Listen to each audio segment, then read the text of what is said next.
What's up, guys? Welcome back to Flipping the Script Fishing. Winter fishing can seem to be feast or famine for me. I'm either loading the boat or I struggle to get a bite, and high pressure systems seem to make it that much more difficult. This cool, crisp January morning was preceded by heavy rainfall and about a 30-degree temperature drop. The water had risen and cooled, so I knew the bite would be difficult. But with the blue skies and the bright suns, I figured the bite would heat up quicker in the shallows. So that's where I began my search, throwing good reaction baits like lipless crankbaits and chatterbaits. I covered likely areas pretty thoroughly with very little action, or signs of any bait fish or feeding fish at all. The next place I tried was a feeder creek that led into those back bays, those shallow water areas.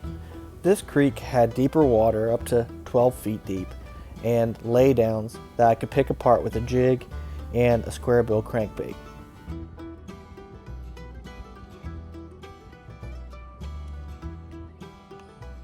Again, I was looking for any kind of reaction bites or any signs of feeding fish in the area or anything that might give me a clue as to where they might be. One thing I did notice that was strange was the water was not running out of the creek, but rather it was running in, likely from all the rain that we got the night before. So the main river was pushing water into these bays and they were filling up as the day progressed. Now I know from past experience that bass and bait fish will follow that water level up, so they'll go shallower as it comes up. Instead of venturing out toward the main river channel, I decided to push back into the bays and go shallower even still. Even though punching isn't a technique used in the middle of the winter, I simply couldn't pass up this beautiful mat that I had seen. And you never know, I've seen crazier things happen. So I gave it a try as I moved back into the bay.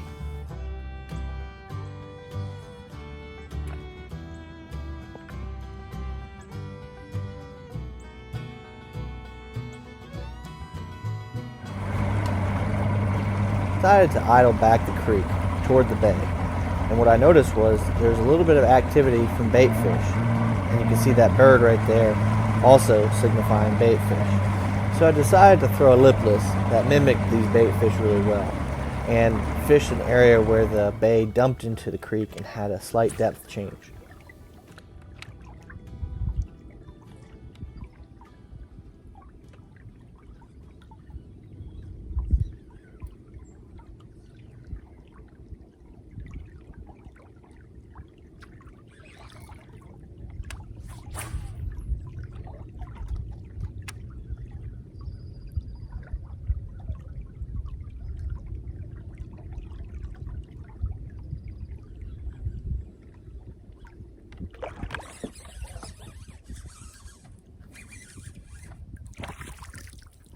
Hey, look at that.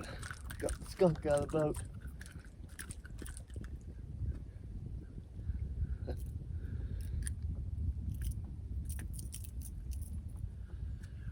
Yes. That took way too long. Flash head comes through. Unfortunately, my tough conditions just got a lot worse. Now you don't see it here, but when I went to crank up my engine, I couldn't get it started. I was about 2 miles away from where I took off, thankfully. So I began the journey of trolling all the way back to the boat ramp. So this significantly limited the places that I could hit and all the places I had planned on hitting in order to catch that big fish or figure out the pattern to catch more fish. But as I trolled back, something I did notice and something we can learn from this trip was that there were fish, bait fish and feeding fish, very shallow, less than 2 feet deep, and they seemed to be attracted to the flooded vegetation on the bank. So in order to cover water quickly and go through that shallow vegetation, I decided to tie on a swim jig.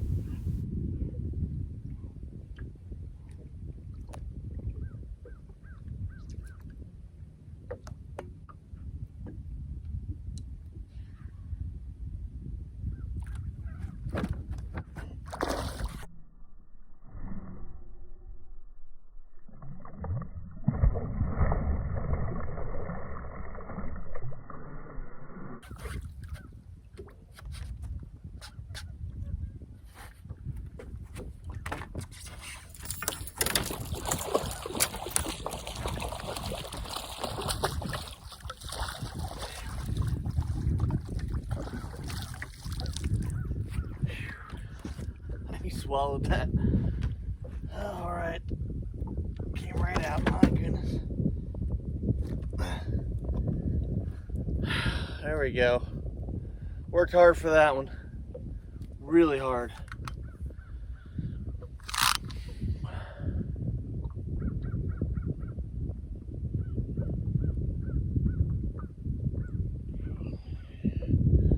Nineteen and a half inches.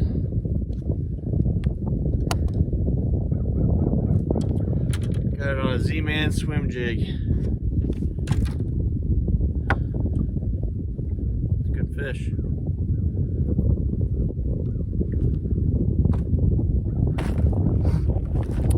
I'm just swimming over the top of the grass, and then on the end of it, I just killed it, ate it, and started swimming off. Let's get a release on this one. So I may not get many fish today, so let's get a release on this one. How about that? Oh, look at that. That's a pretty fish. Healthy.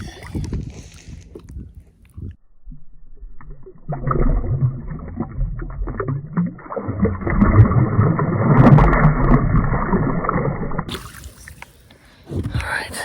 Hopefully we can get another one. Unfortunately, I didn't get to linger in any place for very long. Since I was running out of daylight, I knew that time was of the essence to get back to the boat ramp, just trolling.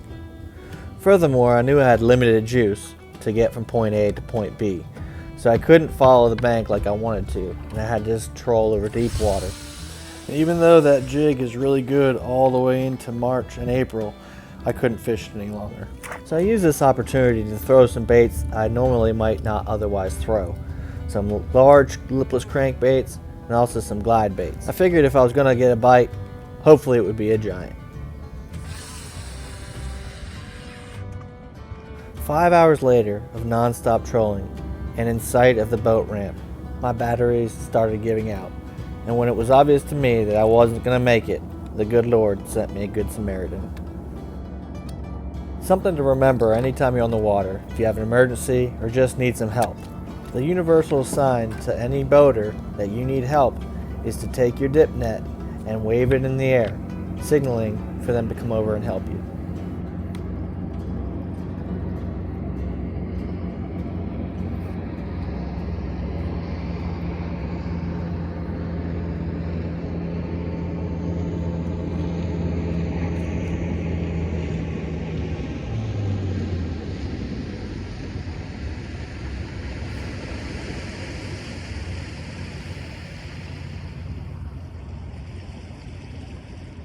You think you could tow me right there? Yeah, no problem, man. Thanks, man. Engine quit on me. Been on that trolling motor for about 5 hours. Man, I'm sorry.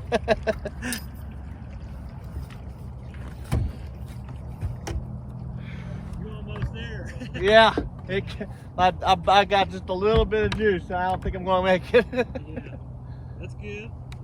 Get you before dark anyways. Yeah.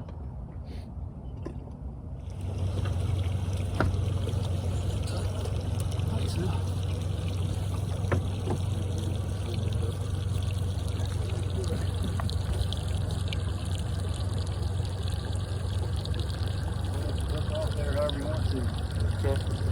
Hold it, I'll just go eat some more. I won't fall. Okay. Yeah, I'll just hold on to it.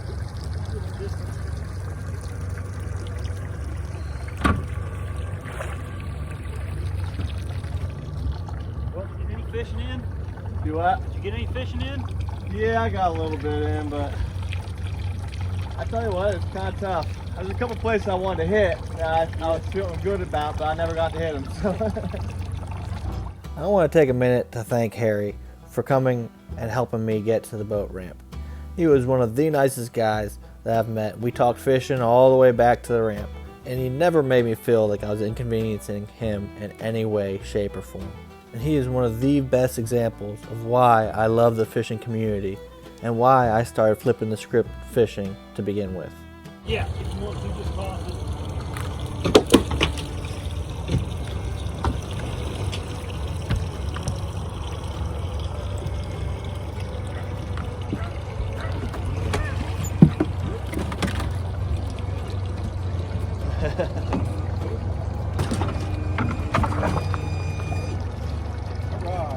I appreciate it, Harry.